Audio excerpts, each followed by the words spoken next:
வணக்கம். மாநில செய்திகள் வாசிப்பவர் ரெங்கநாதன்.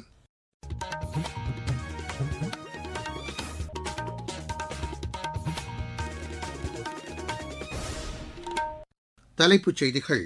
மேற்குவங்க சட்டப்பேரவைக்கு இரண்டாவது மற்றும் இறுதிக்கட்டமாக 142 தொகுதிகளில் இன்னும் சற்று நேரத்தில் வாக்குப்பதிவு தொடங்குகிறது.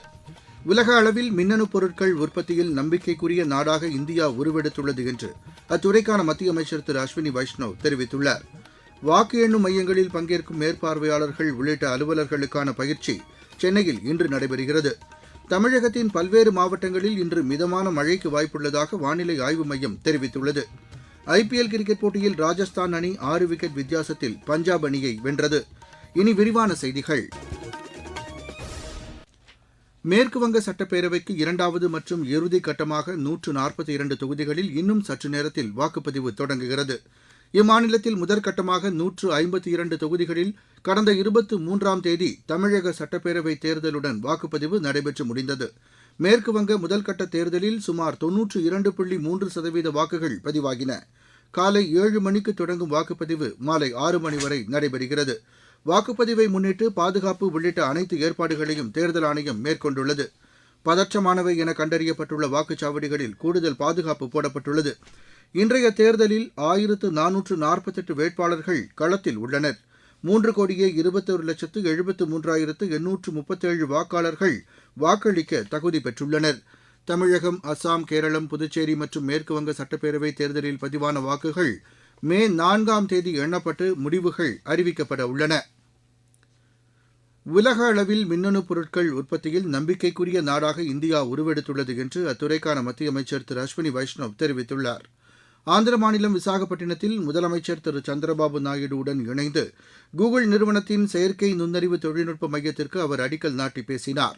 மின்னணு பொருட்கள் உற்பத்தியில் மிகப்பெரிய வளர்ச்சியை நோக்கி இந்தியா முன்னேறி வருவதாகவும், செமி கண்டக்டர் உற்பத்தி, அதிநவீன சிப்புகள் வடிவமைப்பு, செயற்கை நுண்ணறிவு தொழில்நுட்பத்திலும் முன்னோடியான இடத்தில் இந்தியா உள்ளதாகவும் அவர் தெரிவித்தார்.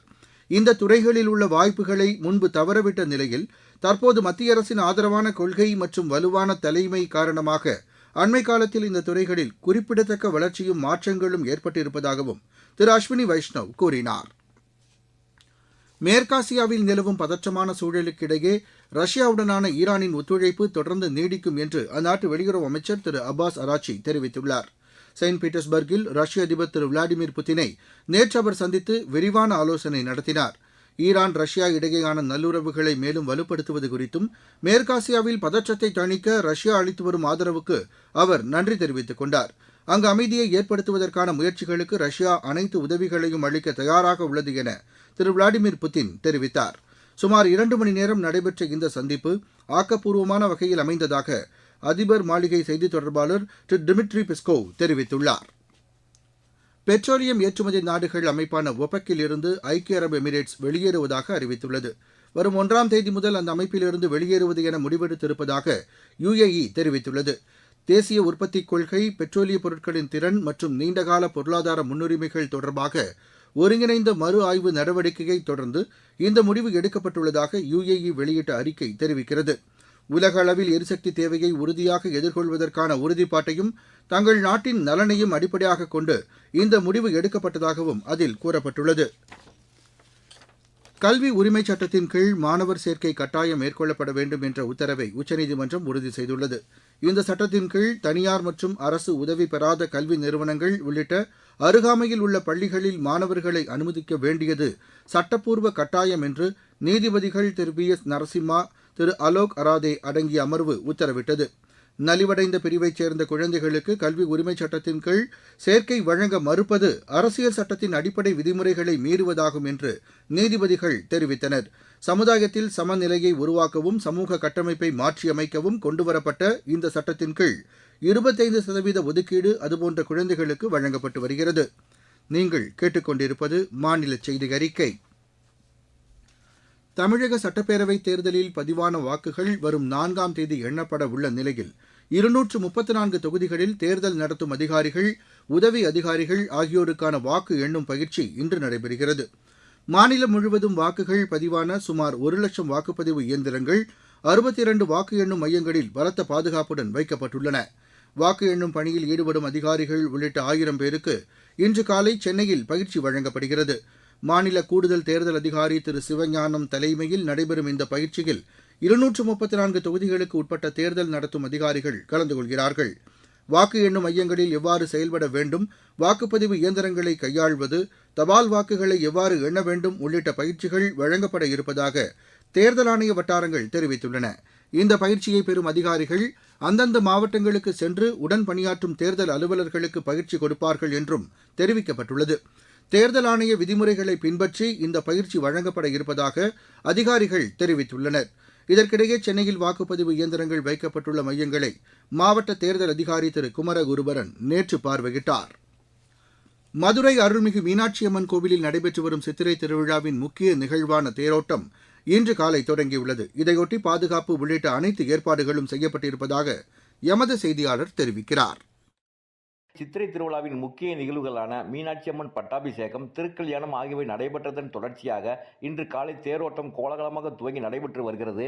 முன்னதாக கோவிலில் இருந்து சிறப்பு அலங்காரத்தில் புறப்பட்ட சுந்தரேஸ்வரர் பிரியாவிடையுடன் ஒரு தேரிலும், அருள்மிகு மீனாட்சியம்மன் மற்றொரு தேரிலும் எழுந்தருள நடைபெற்ற சிறப்பு பூஜைகளை தொடர்ந்து இன்று காலை தேரோட்டம் கோலாகலமாக துவங்கியது. தேர் வலம் வரும் 4 மாசி வீதிகளிலும் பல்லாயிரக்கணக்கான பக்தர்கள் மீனாட்சி சுந்தரேஸ்வரரை வரவேற்று பக்தி கோஷம் முழங்கிட தரிசனம் செய்து வருகின்றனர். தேரோட்டத்தை முன்னிட்டு நகரின் முக்கிய சாலைகளில் போக்குவரத்தில் மாற்றம் செய்யப்பட்டு இருப்பதுடன் நகர் முழுவதும் காவல்துறையினர் தீவிர பாதுகாப்பு பணியில் ஈடுபட்டு வருகின்றனர். இந்நிலையில் கள்ளழகர் வைகை ஆற்றில் இறங்கும் விழா வரும் 1ஆம் தேதி நடைபெறுவதையொட்டி இன்று மாலை அழகர் மலையில் இருந்து அதிர்வேட்டுக்கள் முழங்கிட தனது பரிவாரங்களுடன் கள்ளர் திருக்கோலத்துடன் கள்ளழகர் மதுரை நோக்கி புறப்படுகிறார். மதுரையிலிருந்து எஸ். ரகுராஜா. நீலகிரி மாவட்டம் முதுமலை புலிகள் காப்பக வனப்பகுதியில் தண்ணீர் தட்டுப்பாடு ஏற்பட்டதை அடுத்து மாவட்ட நிர்வாகத்தின் அறிவுறுத்தலின் பேரில் உதகை காமராஜர் சாகர் அணையிலிருந்து தண்ணீர் திறந்துவிடப்பட்டுள்ளது. இதன் காரணமாக முதுமலை வனப்பகுதியில் யானைகள் உள்ளிட்ட வனவிலங்குகளுக்கு குடிநீர் தட்டுப்பாடு நீங்கும் என்று எமது செய்தியாளர் தெரிவிக்கிறார். நீலகிரி மாவட்டத்தில் கோடைக்காலம் தொடங்கியுள்ள நிலையில் முதுமலை புலிகள் காப்பகத்தின் நீர் ஆதாரங்களில் ஒன்றாக விளங்கும் சீகூர் ஆறு தண்ணீர் வறண்டதால் சிங்காரா மற்றும் சீகூர் வனப்பகுதியில் உள்ள வனவிலங்குகளுக்கு குடிநீர் தட்டுப்பாடு ஏற்பட்டது. சீகூர் ஆற்றை போல் ஆனைகட்டி ஆறும் வறண்டதால் வனப்பகுதியில் கடும் வறட்சி ஏற்பட்டது. இதனிடையே வறட்சியில் கடந்த ஒரு வார காலத்தில் மட்டும் முதுமலை புலிகள் காப்பகத்தில் 3 யானைகள் உயிரிழந்தன. அதனைத் தொடர்ந்து முதுமலை புலிகள் காப்பக நிர்வாகத்தின் சார்பில் நீலகிரி மாவட்ட மின்வாரிய அதிகாரிகளுக்கு உடனடியாக இமெயில் மூலம் வனவிலங்குகளுக்கு தண்ணீர் திறக்குமாறு அவசர கடிதம் அனுப்பப்பட்டது. இதனைத் தொடர்ந்து உதகை அருகே உள்ள காமராஜர் சாகர் அணையிலிருந்து வினாடிக்கு 50 கனஅடி நீர் வீதம் தண்ணீர் திறந்துவிடப்பட்டது. இதனால் வனவிலங்குகளுக்கு குடிநீர் தட்டுப்பாடு நீங்கியுள்ளது. உதகையிலிருந்து சரவணன். தமிழகத்தின் மேற்கு தொடர்ச்சி மலை மாவட்டங்கள், தென் தமிழக கடலோர மாவட்டங்கள் மற்றும் டெல்டா மாவட்டங்களில் இன்று மிதமான மழைக்கு வாய்ப்புள்ளதாக சென்னை வானிலை ஆய்வு மையம் தெரிவித்துள்ளது. வடக்கு தெலங்கானா முதல் குமரிக்கடல் வரையிலான பகுதியில் ஒரு வளிமண்டல மேலடுக்கு சுழற்சி நிலவுவதன் காரணமாக நாளை சேலம், தருமபுரி, கிருஷ்ணகிரி மாவட்டங்களில் கனமழை பெய்ய வாய்ப்புள்ளதாகவும் வானிலை மைய அறிக்கை தெரிவிக்கிறது. வரும் 1ஆம் தேதி முதல் 2 நாட்களுக்கு தமிழகத்தின் தென் மாவட்டங்கள் மற்றும் டெல்டா மாவட்ட பகுதிகளில் ஓரிரு இடங்களில் மிதமான மழை பெய்ய வாய்ப்புள்ளதாக அந்த மையம் கூறியுள்ளது. தமிழகத்தில் அடுத்த 2 நாட்களுக்கு ஒரு சில இடங்களில் அதிகபட்ச வெப்பநிலை 2 முதல் 3 டிகிரி செல்சியஸ் வரை அதிகரிக்க வாய்ப்புள்ளதாகவும் அந்த மையம் தெரிவித்துள்ளது. இருவரிச் செய்திகள். இந்தோனேஷியாவின் பெகாசி என்ற இடத்தில் ரயில்கள் நேருக்கு நேர் மோதிய விபத்தில் உயிரிழந்தோர் எண்ணிக்கை 14ஆக அதிகரித்துள்ளது. பாகிஸ்தானின் கராச்சியில் தினமும் 16 மணி நேரம் அறிவிக்கப்படாத மின்வெட்டு தொடர்வதற்கு எதிர்ப்பு தெரிவித்து மக்கள் போராட்டத்தில் ஈடுபட்டனர். மாலியில் பல்வேறு இடங்களில் நடத்தப்பட்ட தீவிரவாத தாக்குதல்களுக்கு இந்தியா கண்டனம் தெரிவித்துள்ளது. ஈக்வடார் வெளியுறவுத்துறை அமைச்சர் கேப்ரிலா சோமர்ஃபெல்ட் 3 நாள் பயணமாக இன்று இந்தியா வருகிறார். முற்றிலும் டிஜிட்டல் அடிப்படையிலான மக்கள் தொகை கணக்கெடுப்பு ஜார்க்கண்டில் வரும் 1ஆம் தேதி தொடங்குகிறது. நாமக்கல் மாவட்டத்தில் வாக்கு எண்ணும் மையத்தில் பணியாற்றவுள்ள நுண் பார்வையாளர்கள், மேற்பார்வையாளர்கள் உள்ளிட்டோரை கணினி சுழற்சி முறையில் தேர்வு செய்யும் பணியை மாவட்ட ஆட்சியர் திருமதி துர்காமூர்த்தி தொடங்கி வைத்தார். பருவநிலை மாற்றத்தை தடுக்க நெகிழி பயன்பாட்டை தவிர்க்க வேண்டும் என்று தருமபுரி மாவட்ட தேர்தல் பொது பார்வையாளர் ஹீராலால் தெரிவித்துள்ளார். உலக புகழ்பெற்ற ராமநாதபுரம் மாவட்டம் ஏர்வாடி தர்காவில் சந்தனக்கூடு திருவிழாவின் கொடியேற்றம் நேற்று விமரிசையாக நடைபெற்றது. விளையாட்டுச் செய்திகள். ஐபிஎல் கிரிக்கெட் போட்டியில் ராஜஸ்தான் அணி 6 விக்கெட் வித்தியாசத்தில் பஞ்சாப் அணியை வென்றது. சண்டிகரில் நேற்று நடைபெற்ற ஆட்டத்தில் முதலில் விளையாடிய பஞ்சாப் அணி நிர்ணயிக்கப்பட்ட 20 ஓவரில் 4 விக்கெட் இழப்பிற்கு 222 ரன் எடுத்தது. 223 ரன் எடுத்தால் வெற்றி என்ற இலக்குடன் பின்னர் களமிறங்கிய ராஜஸ்தான் அணி 19.2 ஓவரில் 228 ரன் எடுத்து வெற்றி பெற்றது. இன்று நடைபெறும் ஆட்டத்தில் மும்பை அணி ஹைதராபாத் அணியை எதிர்கொள்கிறது. ஐஎஸ்எல் கால்பந்து போட்டியில் ஒடிசா அணியை ஈஸ்ட் பெங்கால் அணி வென்றது. மீண்டும் தலைப்புச் செய்திகள். மேற்குவங்க சட்டப்பேரவைக்கு 2வது மற்றும் இறுதிக்கட்டமாக 142 தொகுதிகளில் இன்னும் சற்று நேரத்தில் வாக்குப்பதிவு தொடங்குகிறது.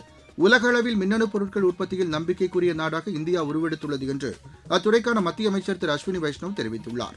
வாக்கு எண்ணும் மையங்களில் பங்கேற்கும் மேற்பார்வையாளர்கள் உள்ளிட்ட அலுவலர்களுக்கான பயிற்சி சென்னையில் இன்று நடைபெறுகிறது. தமிழகத்தின் பல்வேறு மாவட்டங்களில் இன்று மிதமான மழைக்கு வாய்ப்புள்ளதாக வானிலை ஆய்வு மையம் தெரிவித்துள்ளது. ஐபிஎல் கிரிக்கெட் போட்டியில் ராஜஸ்தான் அணி 6 விக்கெட் வித்தியாசத்தில் பஞ்சாப் அணியை வென்றது. இத்துடன் இந்த செய்தி அறிக்கை நிறைவடைந்தது.